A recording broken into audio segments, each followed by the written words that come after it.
Hola, ¿cómo están? ¿Bien? ¿Cómo les va? Bueno, esperemos que no se corte. La clase anterior se cortó un poquito. Esperemos que podamos dar la clase sin interrupciones. Bueno, bueno, empezamos. Hoy vamos a hablar de el texto que yo les subí. Bueno, se está cortando. Tengan un poquito de paciencia si se corta. Si se corta mucho la suspendemos, ¿sí? Bueno, primero, ustedes ahí tienen dos materiales, ¿no? Uno que hace una introducción sobre la filosofía en la antigüedad, en el mundo antiguo, que es un texto que escribí yo haciendo una síntesis de varios autores, como para que tengan una visión general del momento en el que surge la filosofía y el aporte de los primeros filósofos. Y después tienen, que yo también lo subí, este libro, que es Apología de Sócrates, que tenían que leer las primeras páginas, más o menos la mitad, y dejábamos la mitad para la próxima clase. Vamos a hablar un poco de la introducción para después entender el texto. Eh, el texto que tiene sobre la filosofía antigua lo que dice es que la filosofía nace en Grecia en el siglo VI a.C., que es un momento en donde se separa la cuestión religiosa de la filosofía. Grecia vivía un momento muy particular en ese momento. ¿Vieron el mapita? El lugar que ocupa Grecia, vieron que está en el centro del mar Mediterráneo. Bueno, en ese momento Atenas, había muchas ciudades en Grecia y cada ciudad se la llamaba polis, ¿no? La polis era una ciudad, pero también era como una especie de país. Y imagínense ahora, si nosotros estuviéramos en Grecia, bueno, nosotros seríamos Gualeguay, sería como un país, porque es una polis, una ciudad, Gualeguaychú otra, Victoria otra. Entonces cada ciudad tenía su propia autonomía, era un pequeño país en miniatura, ¿no?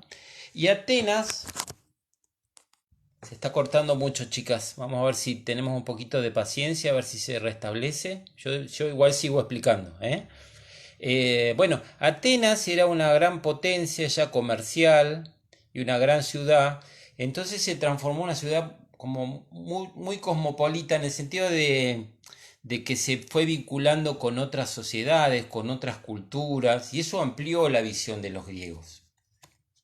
Además, los griegos tenían en ese momento un sistema de gobierno eh, menos, menos monárquico, en este sentido, en ese periodo, si estudiamos las culturas de la época, cada una de esas regiones, culturas, teníamos los persas de un lado, teníamos Egipto más abajo, tenían sus monarcas, tenían sus faraones, tenían sus gobernantes, y ese gobernante era el centro del poder político, pero también el centro del poder religioso.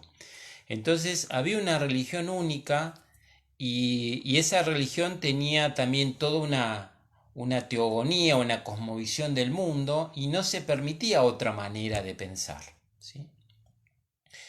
Grecia tenía sus creencias, ellos eran politeístas, creían en muchos dioses, la historia de todos esos dioses estaba reflejada en sus mitos, los mitos son historias sobrehumanas de personajes sobrehumanos, personajes que no existen, y que esos personajes tienen un montón de aventuras, y cada historia de alguna manera deja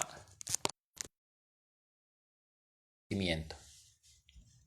Entonces, bueno, ese momento de la cultura griega, en donde había, podríamos decir, más libertad de pensamiento y no había una religión tan rígida, a pesar de que ellos tenían sus creencias, fue lo que dio origen a los primeros pensadores o filósofos que se reunían en los espacios públicos a pensar y hacerse preguntas sobre cuestiones trascendentes, existenciales. Es decir, las primeras preguntas que hacen ellos es fundamentalmente sobre el origen, sobre el origen del mundo, sobre el origen de las cosas, sobre cómo estaban formadas las cosas, qué estructura tenían, ¿no?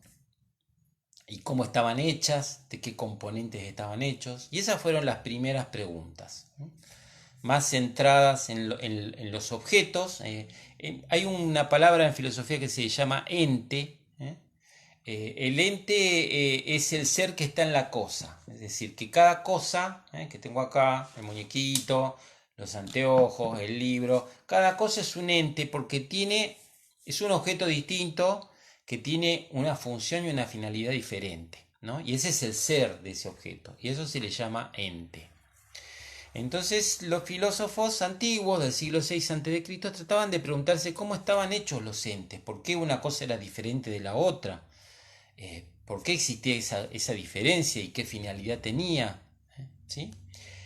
Pero ya después en el siglo V aparece otra perspectiva dentro de la filosofía, que es la perspectiva de Sócrates, en donde ya Sócrates no pone el foco de la pregunta en la cuestión sobre el origen o sobre las cosas, sino pone el foco en lo humano y empieza a preguntarse por la cuestión humana.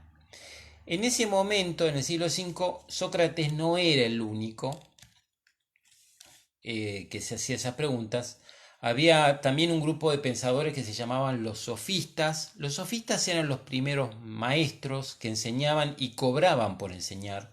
Acá en la apología de Sócrates aparece esto de los maestros que cobran, ¿no? Bueno, él no cobraba, Sócrates se paraba en los lugares públicos, daba su enseñanza al que lo quería escuchar. Y bueno, y había una diferencia entre estos dos, entre los sofistas y Sócrates, pero ambos coincidían en enfocar las cosas en la cuestión humana, y Sócrates va a hacer de eso su filosofía, ¿no? Y Sócrates va a tener como, antes de entrar al libro, fíjense que yo hago una pequeña síntesis del pensamiento de Sócrates, y hay 3 o 4 cosas muy puntuales de Sócrates. Primero, que él lo que plantea es que la filosofía tiene que ayudarnos a conocernos a nosotros mismos. Entonces acá también tenemos un concepto de la filosofía que es muy distinto al de hoy. Se hace preguntas sobre todos los problemas y sobre todas las cuestiones que hacen a la vida humana, pero no plantea la idea de que la filosofía tiene que ayudarnos a conocernos, sino a responder preguntas. En cambio, para Sócrates la filosofía era un camino de autoconocimiento. Por eso, una de las ideas más importantes de Sócrates es que los seres humanos no se conocen y tienen que hacer todo un trabajo de autoconocimiento, de conocimiento de sí mismos. Ese es un punto. Otro punto tiene que ver con el autodominio. Sócrates decía que si una persona se conociera, y si conociera sus actitudes, si conociera sus defectos, si conociera sus fortalezas, podría tener un mayor autodominio, un mayor manejo de sus emociones, de sus actitudes, y tener un control sobre sí mismo. Entonces, de alguna manera lo que está diciendo es que los seres humanos, primero, no nos conocemos, y dentro de nosotros hay un montón de personitas que hacen con nosotros lo que queremos. Eso es lo que él quiere decir. No nos controlamos.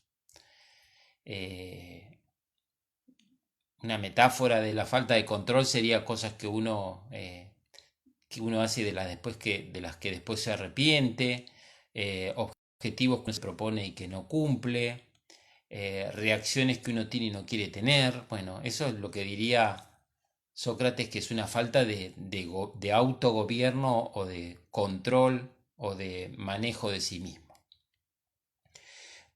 Otro punto importante es que costando mucho, ya se complica esto porque me desconcentro, pero bueno, voy a tratar de de llegar al final de lo que les quería transmitir hoy.